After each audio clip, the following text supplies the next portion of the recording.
Good morning, and welcome to your daily Farm and Home Show, brought to you by the University of Kentucky Cooperative Extension Service. And now, here's your host. Good morning and welcome to your Farm and Home Show. My name is Joanna Coles, and this morning we're visiting with Dr. Ray Smith. He's with the University of Kentucky. He's Extension Forage Specialist there. Good morning, Ray. Good to be here, Joanna. Well, I'm glad you're here today because you guys have a lot of upcoming events that I think most of our farmers here in South Central Kentucky would be very interested in attending. Yeah, we're really looking forward to what we have a grazing school, we have fencing schools, we have practical hands-on training schools for people to come to in just coming up in the next couple of months. Yeah, and a lot of people say, you know, I go to the same workshops and hear the same things, but that is not the case with these schools. That's right, that's right. With our fencing schools coming up, you spend some time in the classroom in the morning, but all afternoon you're out actually building fence. You're using the latest technology in high tensile fencing, even some of the special woven wire high tensile fencing, and you're actually doing it. You're building a 500-foot perimeter type fence. And so you'll be able to go home and do that yourselves, or some people come to the fencing school so they can learn how to watch over their contractor and make sure that they're doing it right. Both very beneficial when you're putting up fence. But, you know, when we think about that, is it geared more toward beginning farmers, or if you've been fencing for a while, some of the newer things you're going to highlight there as well? You know, the nice thing is that we have people that are beginning farmers and even people that are contractors that want to learn a few new things. So we try to cover the whole gamut.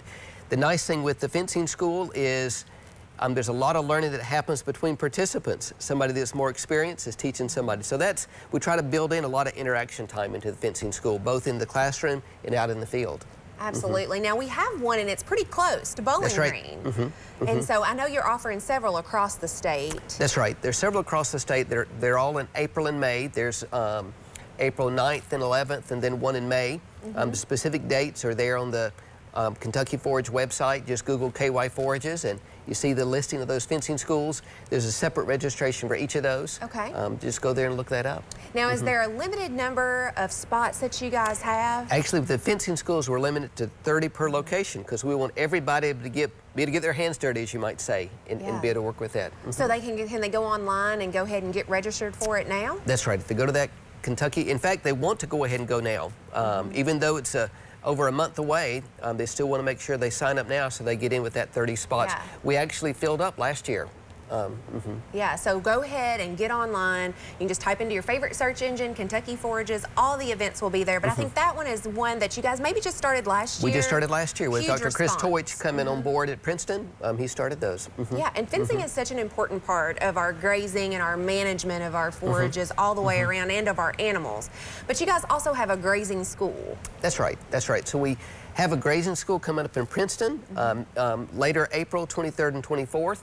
And that's going to be teaching, that's a 2-day grazing school. We've been doing those now for over 20 years.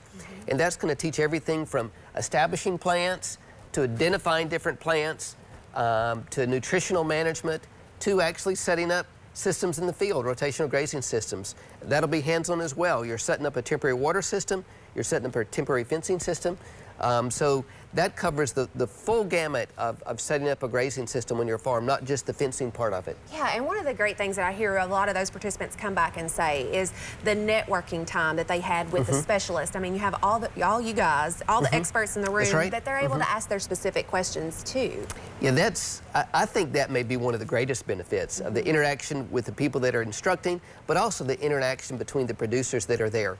And it always makes me feel good at the end when people are exchanging the emails and phone numbers to be in contact later on to compare notes. And you know, this year, the weather year, has been somewhat damaging to our pastures. Very damaging, yeah. And so there's going to be a lot of work to do. So this might be a perfect time to start rethinking maybe how we rotate, what species that we have there, and what a great foundation at this grazing school. No, exactly, exactly. I think it'll be a perfect time. It's too bad the weather's been so bad, but it is a good time to think about how might I do things differently going into the future. Yeah, and to really make that difference. Now, people can go online and register for that as well. That's right. That grazing school, there's a registration. It has a little higher limit, but it has a limit of 45. So you want to go ahead and sign up for that.